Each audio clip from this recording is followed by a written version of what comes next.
겨울바람이 스산하게 불어오던 어느 날, 준호는 친구 태민에게 전화를 걸었다. 늘 그랬듯 태민은 도서실로 오라는 말만 반복했다.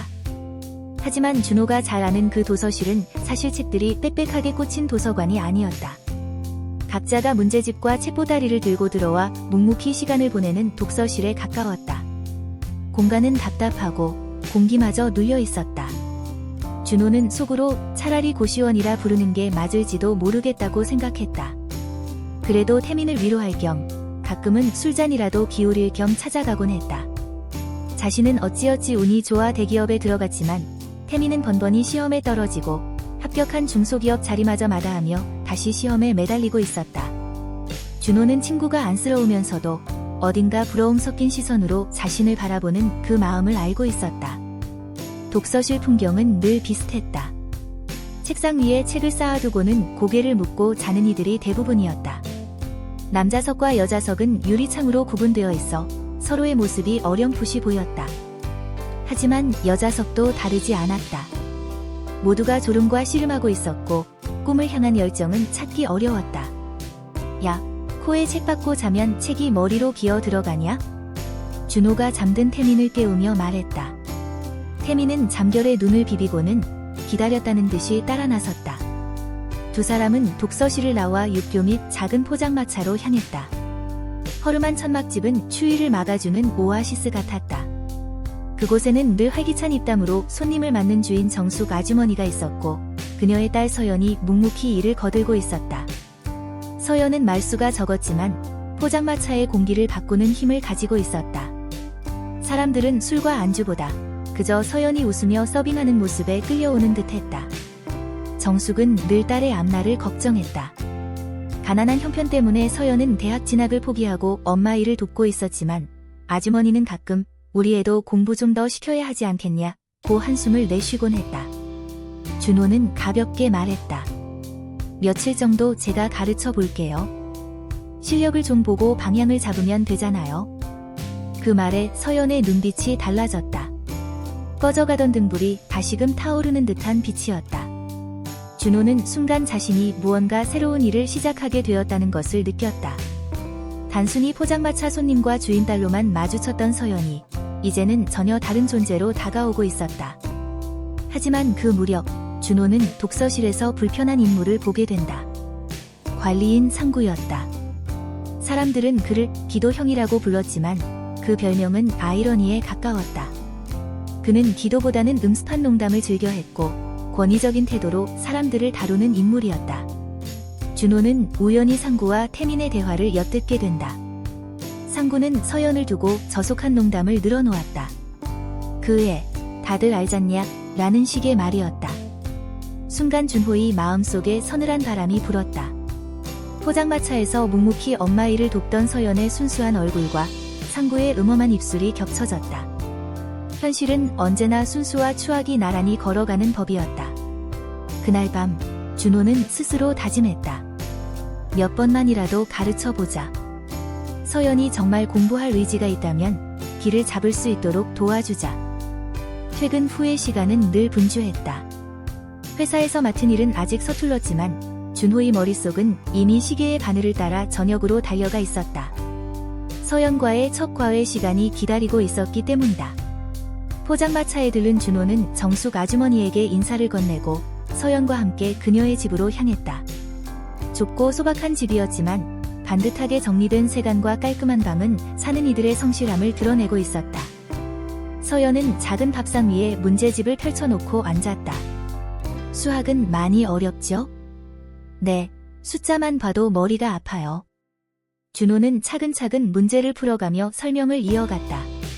처음엔 더듬거리던 서연도 금세 눈빛이 달라졌다. 이해되는 부분이 생길 때마다 조용히 고개를 끄덕였고 그럴 때마다 방 안 공기는 조금씩 따뜻해졌다. 시간이 흐르며 두 사람 사이에는 말로 설명하기 힘든 기류가 형성됐다. 서연이 모르는 문제를 가져올 때마다 몸은 자연스레 더 가까워졌다. 어느 순간 그녀의 어깨가 준호의 어깨에 살짝 기댔다. 책에 집중하던 준호는 순간 긴장을 느꼈지만 모른 척 설명을 이어갔다. 그러나 마음속 깊은 곳에서 파문이 일고 있었다. 며칠 후 서연은 공부 도중 라면을 끓여주겠다고 부엌으로 향했다. 물이 끓는 동안 그녀가 부지런히 움직이는 모습을 준호는 멍하니 바라봤다. 작은 몸짓 하나하나가 왜 그렇게도 설레는지 알 수 없었다. 서연의 어깨 위로 쏟아지는 불빛이 한겨울 어둠 속에서 피어나는 등불 같았다. 그러나 늘 평화롭기만 한 것은 아니었다. 준호는 독서실에서 상구와 마주칠 때마다 불편했다. 상구는 은근한 농담으로 서연을 거론하곤 했다. 그 애, 다 알잖냐? 라는 식의 말이었다. 그 농담은 단순한 말장난이 아니라 소문이라는 무게를 실은 흉기 같았다. 준호는 차갑게 대꾸하고 자리를 떴지만 속은 계속해서 뒤틀렸다. 한편 태민은 여전히 시험 준비에 매달리고 있었다. 그는 가끔 준호를 부러워하면서도 또 한편으로는 질투와 오기를 감추지 못했다. 술자리에서 너만 아니었으면 나도 벌써 월급 봉투 받고 있었을 거다 라는 말이 튀어나올 때면 준호는 씁쓸한 웃음을 지을 수밖에 없었다. 그러던 어느 날 서연은 조용히 눈물을 흘렸다. 문제를 풀던 연필 끝이 멈추더니 손이 덜덜 떨렸다. 준호는 조심스레 티슈를 건네며 물었다. 왜 울어요? 가끔은 너무 두려워요. 엄마는 늘 힘든데 전 뭘 할 수 있을까 싶어서. 그런데 공부는 하고 싶고. 서연의 눈물은 억눌렸던 매듭이 터져 나오는 듯했다.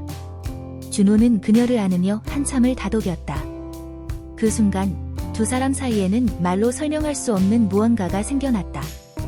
단순히 과외 선생과 학생의 관계를 넘어선 서로의 상처를 껴안아주는 동반자 같은 끈이었다.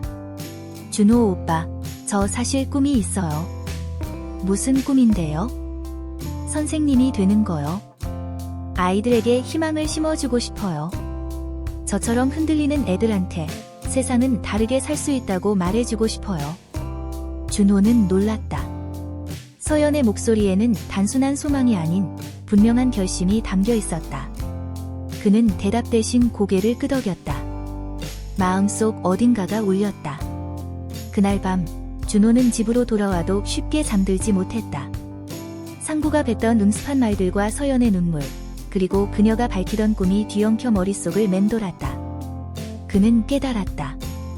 자신이 서연에게 단순히 공부를 가르치는 사람 이상이 되었다는 사실을. 시간이 흐를수록 두 사람은 점점 가까워졌다.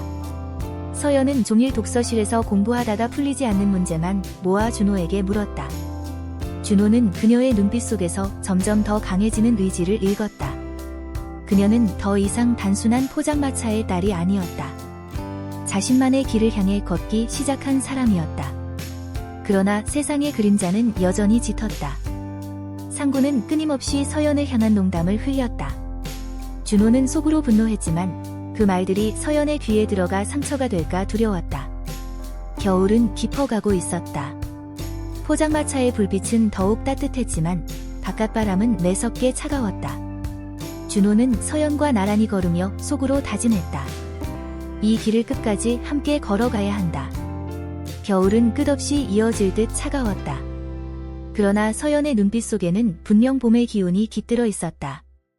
하루하루 문제를 풀어나가며 그녀는 더 이상 포장마차를 돕는 딸로 머무르지 않았다. 자신만의 미래를 그려나가는 사람이 되어 있었다. 준호는 그 변화를 누구보다 가까이에서 지켜보았다. 그녀는 여전히 힘든 살림살이에 묶여 있었지만 공부를 이어가는 한 손은 흔들리지 않았다. 정숙 아주머니가 가끔 애가 독서실만 다닌다고 될까?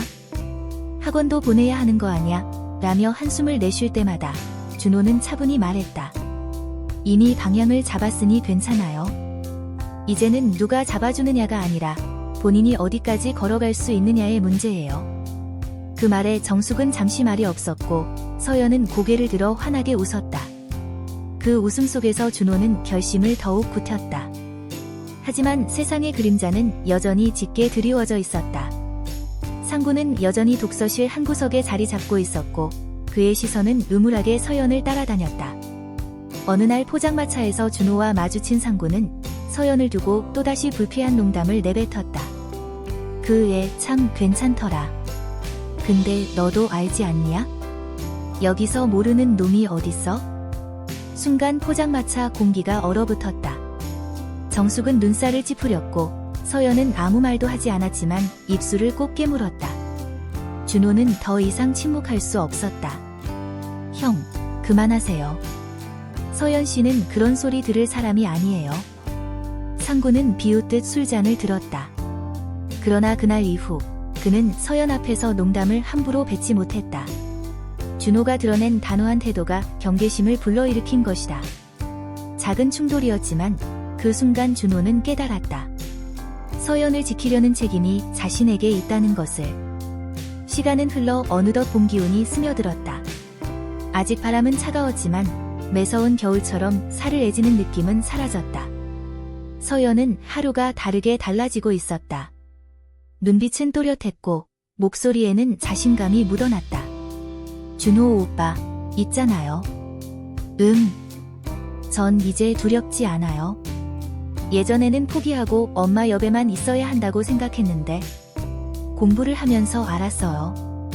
엄마를 돕는다는 게 꼭 포장마차를 지키는 것만은 아니라는 걸. 그 말에 준호는 미소를 지었다. 서연은 더 이상 눈물을 흘리는 소녀가 아니었다. 꿈을 입 밖에 내고 그 꿈을 향해 발걸음을 옮길 줄 아는 여인이 되어 있었다. 준호 역시 변하고 있었다. 처음에는 단순한 호기심과 연민으로 시작된 일이었다. 그러나 이제는 달랐다. 서연을 가르치며 그는 스스로의 삶도 돌아보게 되었다. 대기업이라는 안정된 울타리 속에 안주하던 자신에게 서연은 날카로운 질문을 던지고 있었다. 왜 사는가? 무엇을 위해 일하는가? 포장마차에서 마지막 술잔을 기울이던 밤, 정숙이 말했다. 내 딸, 잘 부탁해요. 내가 해줄 수 있는 건 여기까지니 이제는 오빠가 잡아줘야지. 그 말은 단순한 부탁이 아니었다. 세월의 무게를 견뎌온 한 어머니가 딸에게 내리는 허락이자 세상 앞에 내미는 선언이었다. 준호는 고개를 깊이 숙였다. 며칠 후 서연은 시험지를 들고 독서실을 나왔다. 긴장으로 손끝이 차가워졌지만 눈빛은 흔들리지 않았다. 상구는 여전히 구석에 앉아 있었지만 이제 그의 존재는 서연의 발걸음을 막지 못했다. 그녀는 이미 자신의 길을 찾아 나섰으니까. 시험이 끝난 뒤 준호와 서연은 나란히 걸었다.